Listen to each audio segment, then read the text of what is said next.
Hey, this is Now You Try, a podcast about self-sufficiency, sustainability, craftsmanship, and everything it takes to do it yourself.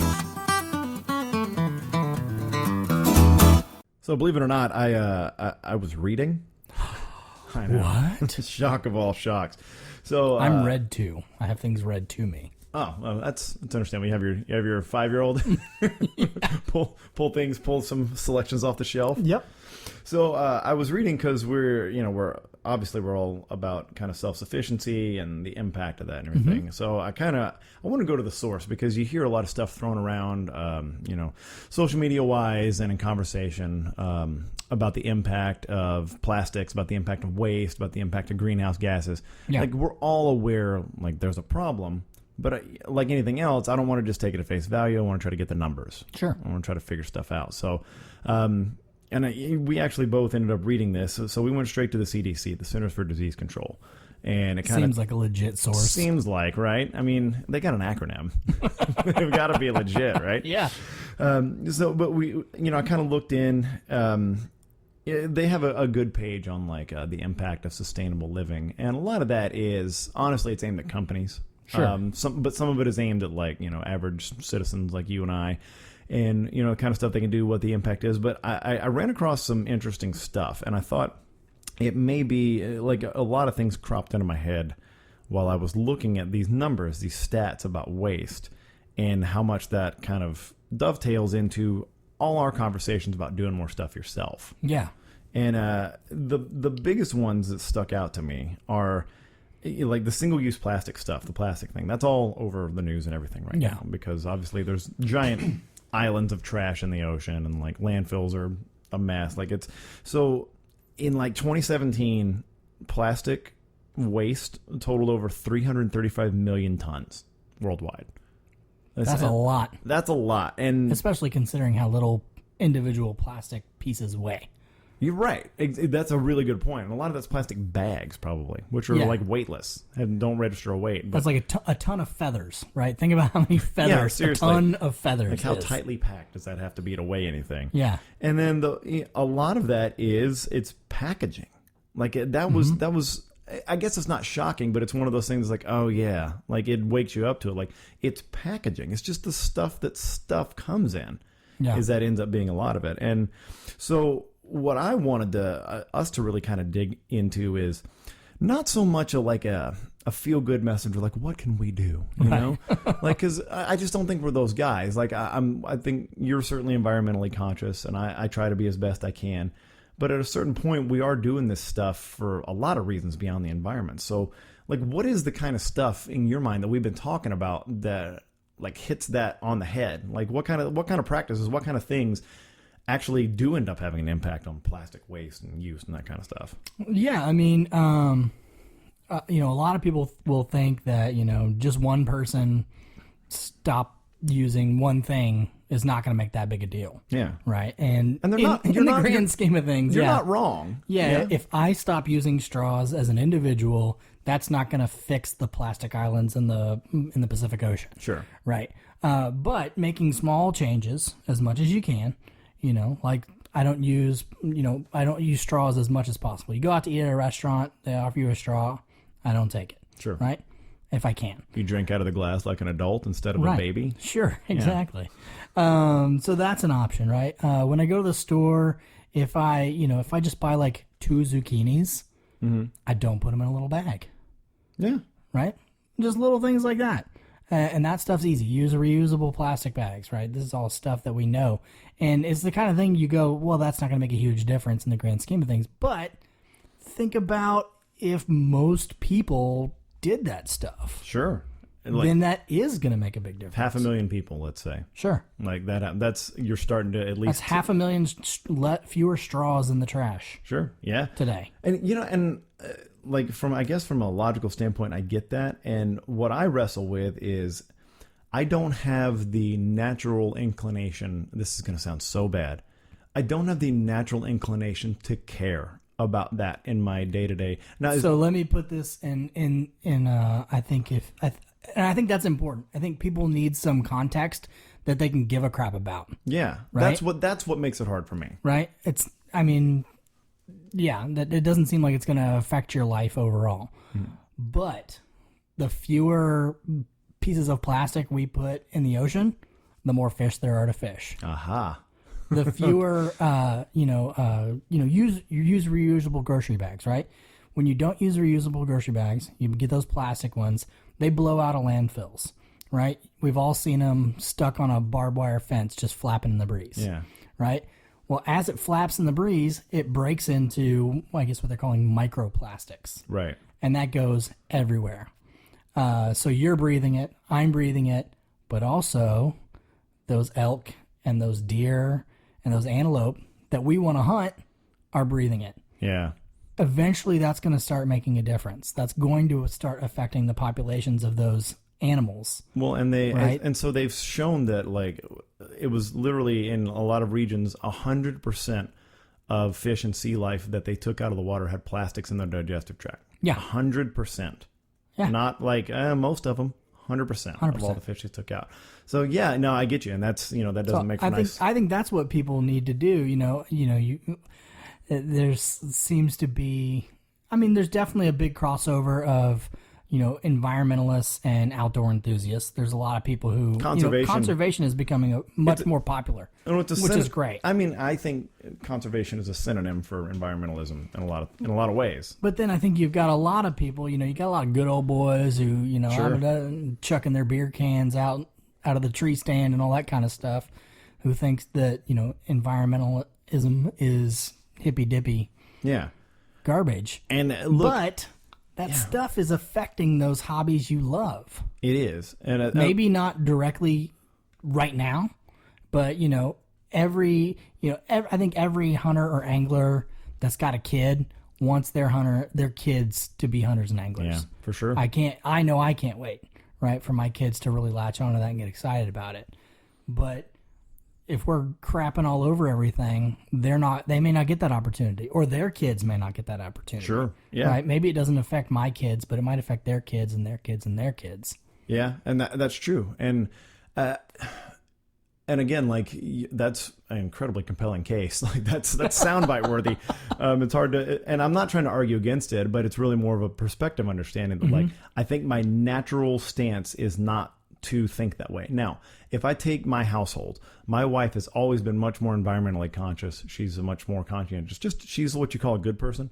So that's same in my house. Yeah, she has that going for her. But she has that natural inclination, and a lot of her decisions, her dietary decisions, her lifestyle decisions are based around that. She considers it, and I have not. I didn't come from a place where I didn't come from. I had a family of hillbillies, man. Like they were just the good old boy mentality you were talking about. Like a lot of that is just take, and like we're not going to worry too much about the future. So, but what kind of brought me around more than just the argument of like the quality of the future, which I understand. I get them and I accept them. I'm not arguing against them. It's just it doesn't motivate me the same way. Sure. But what started working for me was what we're doing with this podcast and with the website and everything is instead of framing it as I'm trying to save the world, frame it as I want to do more for myself and stop relying on other people to make it for me.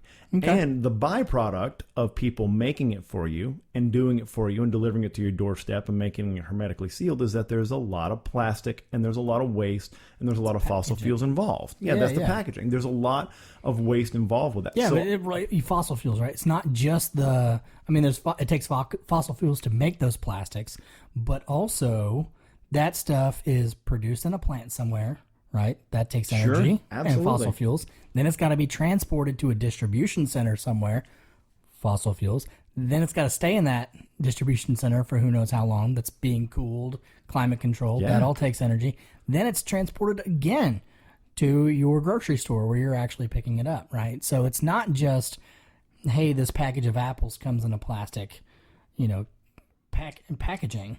Yeah. It's everything all the way down the line back to where that plastic came from, how it got there, how it got to you. Yeah, like there's literally like a novel of waste written about every single item that you're buying like that. And the linchpin for me was that point at which I realized at the very end of that supply chain is me. Mm-hmm. And one step up from that, the linchpin keeping all that happening is me being too lazy to do it myself. Sure. If I just, if I remove that whole supply chain falls apart, and it doesn't sit on top of me anymore. Right. So instead of thinking about all the guilt that goes up the chain for me, I just think about, okay, let's pull that pin, I'm too lazy to do it myself, and start reclaiming those things. Mm-hmm. Like, so if I'm able to angle and get my own fish, by the way, booked a fishing trip for Galveston. Need to talk to you a little nice. bit. Separate offline podcast, too many secrets. I'm sorry. But, if I'm able to catch my own fish, if I'm able to become a better angler and get fish and store things myself, clean them properly, serve them well, a lot of that waste we talked about in the ocean is what? Fishing nets. Yeah. Sure. And they're not just like, biodegradable rope and, hemp thread. They're synthetics. They're plastic a lot of times because they last longer. And a lot of times they just get dropped and left. Those islands are tied together with fishing nets a lot of times. Is me, one guy fishing, going to change that? No. But it takes away my personal responsibility from feeling like I gotta be guilty about all that stuff. Like, right. Maybe the next level, the galaxy brain version of this is that, like, okay, now that I've taken care of my guilt about the whole thing, maybe I can start working on other stuff. Sure. But for me, that was a big first step, not being built that way, was realizing like, hey man, just reclaim your life and stop having other people do stuff for you. And a side effect was like, hey, I'm being a little more environmentally conscious. How nice is that? Yeah. Yeah, I like that. It's not necessarily thinking of it as inconveniencing yourself so much as it is empowering yourself. Yeah. See, I dig that. And just becoming more autonomous. You don't have to look at it from the negative aspect. Right. And I think it's the same thing. It's the same action. It's the same result. Right. I stop using plastics. Fewer plastics get used. Yeah. Right. But instead of going, oh man, well now I gotta, I can't just go buy it. Yeah. It's more work. You go, I get to go catch fish. Yes. Yeah. Right? And that privilege, and at the same time, like the accountability of it. Yeah. There's privilege and accountability, and that's such a big thing. Is really like once you've like you talking about you're fixing your door handle on your car the other day. Right. Once you've done it yourself, you're like, why in the hell would I go get it done again next time then? Yeah. Like, why would I do that if I already know how to do it, if I learn, or if I'm capable of doing it? Why would I waste the money? Why would I waste the resources to do it? So you become accountable to yourself, and I dig that. And, again, talking, our last episode, we talked a lot about, our bodies and our responsibility to those and being healthy. And, look, I say this with a caveat. We both live in Texas, right? Right. We can't really lecture people about fossil fuel usage and driving in Texas, correct? I've got an oil pump jack tattooed on my arm. Right. So it's a little built in. If you don't know, guns and oil are kind of a big deal here. Kind of a thing. They're not going to see a lot of change in that anytime soon. But I mean, look, we both drive big cars. We drive gas guzzlers. And I mean, that's a lot of that's just by nature of the way of the place we live is designed. Yeah. Did that sentence make sense? Well, to me it did, but that doesn't mean it made sense. Right. So we've been at this for like 20 years. So just because I get it doesn't mean it worked. I mean, we live in a sprawling suburban community. There's not. I mean, there is mass transit, but it's not. It's not a primary source, and it's not anybody's first choice. Right. Right. And it's the United States in general, man, especially in what's considered flyover America, where we are, is like. We're designed around vehicles. This is a massive country. This is big. Like, what's the joke? Like, Americans think 100 years is old. Europeans think 100 miles is far. Yeah. Like, that's like 100 miles is, I mean, that's nothing. That's like getting to Brownwood. That's what getting to your hometown kind of like, or more like, not even, but still, it doesn't even get me to my hometown. Doesn't even get you to your hometown. And like, you grew up what we consider like, up the road. Yeah. Oh, I'm going to go visit my dad this weekend. It's a 4-hour drive. Sure. But in Texas, that's just how it goes. I mean, we're the size of a lot of countries. But so it's hard for me to want to get on a soapbox about that because like, we live in a car-centric environment. Also, it's 100 degrees. Yeah. So riding my bike to the grocery store. You're not really an option. You're pushing the limits of my self-sufficiency and toughness, guys. You're pushing it. and then for me to bring back 2 unbagged zucchinis on that bike, I don't know if that's going to be in the cards. But with small trips, with going to visit your neighbor, going to take kids places, or anything like that, is you can find little ways to work in. Hey, just get off your ass, get out of the car, go ride a bike, or go walk. Sure, that's certainly possible. Look, I demand that my kids do it when they go play. They go ride their bikes to their friends' houses. They don't have a car to go get into. Yeah, so instead of driving to the mailbox to check the mail, yeah, just walk. If you so that goes back to my philosophy. If you want to intertwine your slightly inconveniencing yourself and also maybe helping the world, then just maybe walk once in a while. That's really right. That's all I can give you being a Texan. That's Sure. the best I can give you because it is 150 million degrees. Yeah. Yeah. So you had this idea, and which I really, really love, and I think giving people something to try, giving people Right. something to try to integrate into their daily life. So based on what we're talking about today, what is it you think somebody listening to this that's achievable? What is a thing you think they can do starting from this week that they can start to be aware of, start to do about this whole thing? I think the challenge for this week is grocery shopping, right? Everybody's going to go grocery shopping this week, Yeah. right?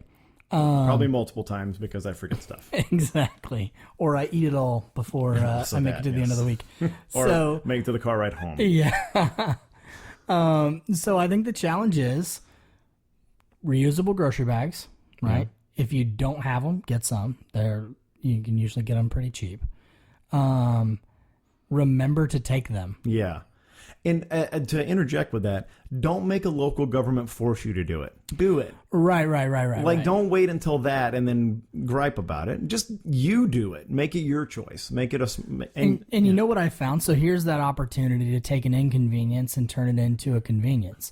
I lived in Austin proper for such a long time. They made them illegal, right? No plastic grocery bags. Yeah. So you had to buy the reusable bags, and it seemed like such a big thing. It was I always forget them, blah blah blah, right? Right.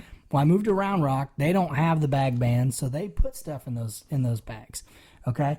When I remember to take those bags, it's so many fewer trips That's a good point. from the car to the house, And because you could put so much more stuff in those reusable bags. and it is 150 million degrees outside. Exactly. I could put way more stuff in those reusable bags than you can put in those tiny plastic bags. That is a really good point because and I get also, how so many of those irritated. do you need? Seriously. Right? Those plastic grocery bags. We've tried to come up with so many creative uses for them. I'm working on a way to make cordage out of them to do for the website. I'm trying to come up with a way to make cordage, to make rope out of them so they're at least useful because I have mountains of them instead of throwing them away. So Plastic bag paracord.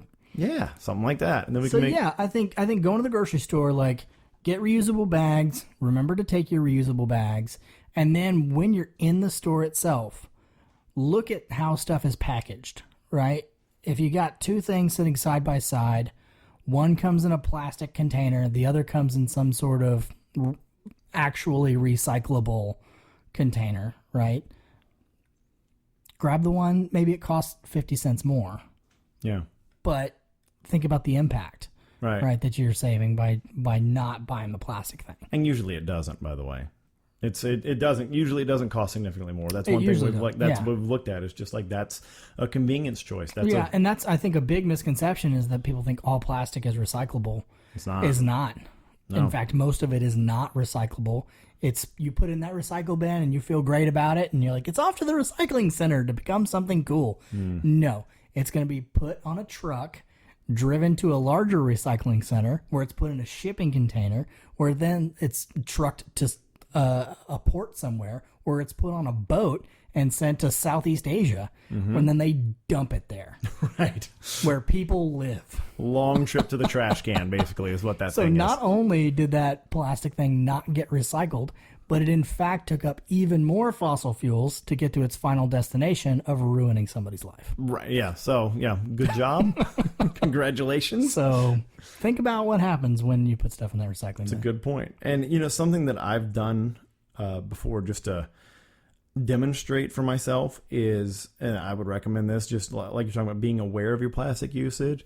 One day, just go through one normal day using everything that you would normally use or unpack or anything like that, especially on a grocery trip day or something. and just don't put it in the trash or the recycling. Put it somewhere in sight. Put it on a tabletop. Put all of it on a tabletop one day. Yeah. And look at everything you waste. And now Look at it. Look at it. You put your eyes on it right now, young man. And it goes back to those two things. Yes, that's if you're environmentally conscious, that's going to tickle that part of you and make you feel bad about it. But if you're somebody that's just trying to be more self-sufficient, autonomous, take control of your life, and not count on everything being made for you and packaged to you, that's going to be visual evidence. Here's everything that somebody else had to do for you today. And if you need another motivation, think about it this way: the less waste you produce, the fewer times you have to take out the trash. Oh man, that's golden.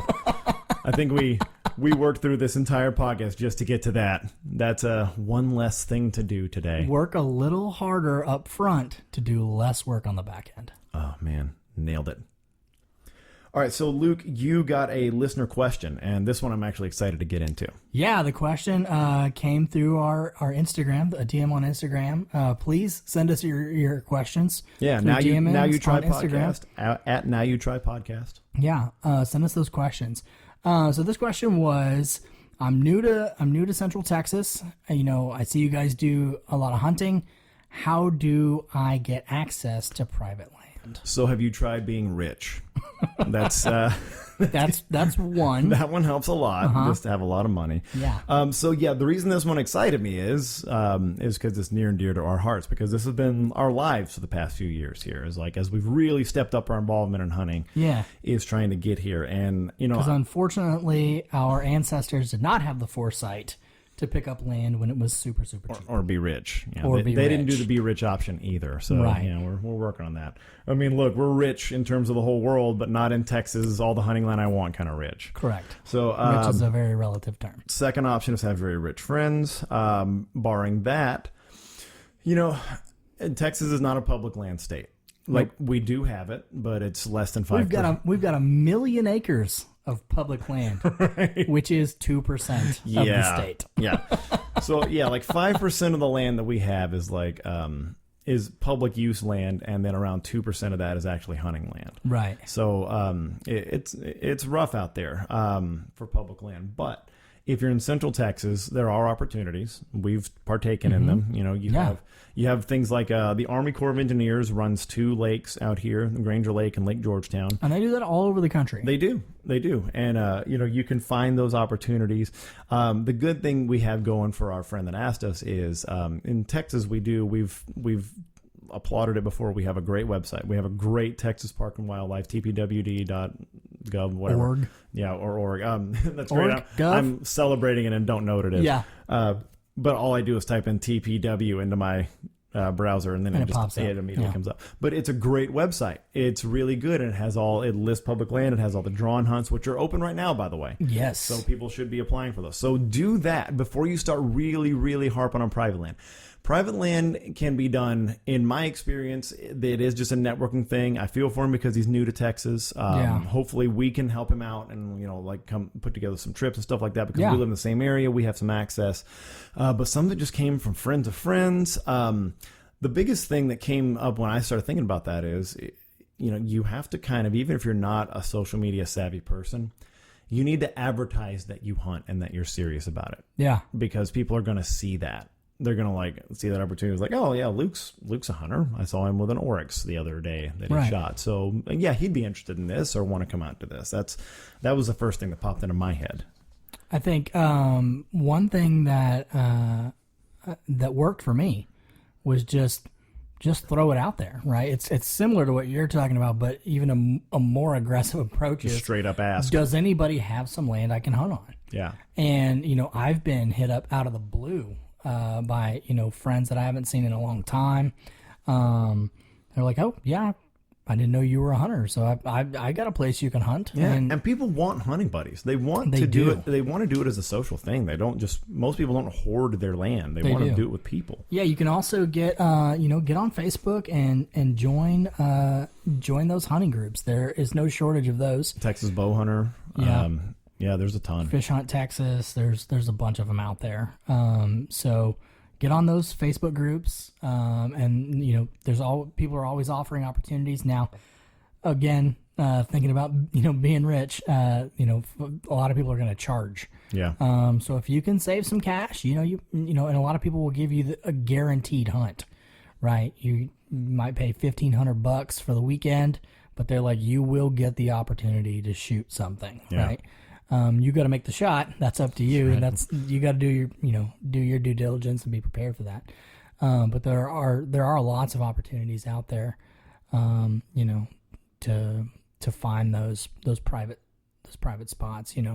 Obviously living here for as long as I have and knowing as many people as I do, I've got kind of an upper hand. Yeah, and I've relied on your network as well as mine, honestly. That's just because you have all those connections for so long, and you grew up in a rural part of the state too, which I think is its own advantage in some way because it's more of a cultural thing. Yeah, so more of the people I know from growing up have places around the state to be able to do that. Yeah, it's true. So, and I mean, a lot of people say you can knock on doors, and I think to a certain extent that's true. I think you can, but it is a different era now than it was when knocking on doors was a thing. Like I personally I'm old as could be right now, but I'm still kind of weirded out when people come to my door nowadays. It's like, why didn't you call first? Yeah.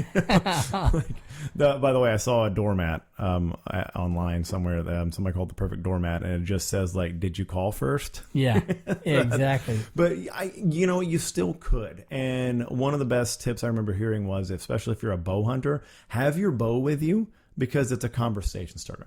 Don't take your rifle if you're a rifle hunter with you. Don't walk up to somebody's door with a shotgun and say, "Can I death hunt your property?" Right? Yeah, that's not the way you want to start that. Especially in Texas, because they also have. Because there's probably a shotgun leaning up against the wall right next to that front door. There's an arsenal somewhere in there. So yeah, man. I feel for this guy because it is tough getting your foothold. It is hard, but I think you'd be surprised.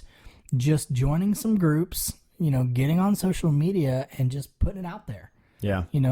Somebody may hit you back and go, "Hey, here's this opportunity." Especially if you're experienced like this guy seems to be. People want other experienced hunters to, like, even if you're a newbie, and you have access to land, you want somebody to show you what the hell to do with it. Yeah. Yeah, that's an opportunity as well. Yeah. But yeah, I think also making sure you check out that, the Parks and Wildlife website.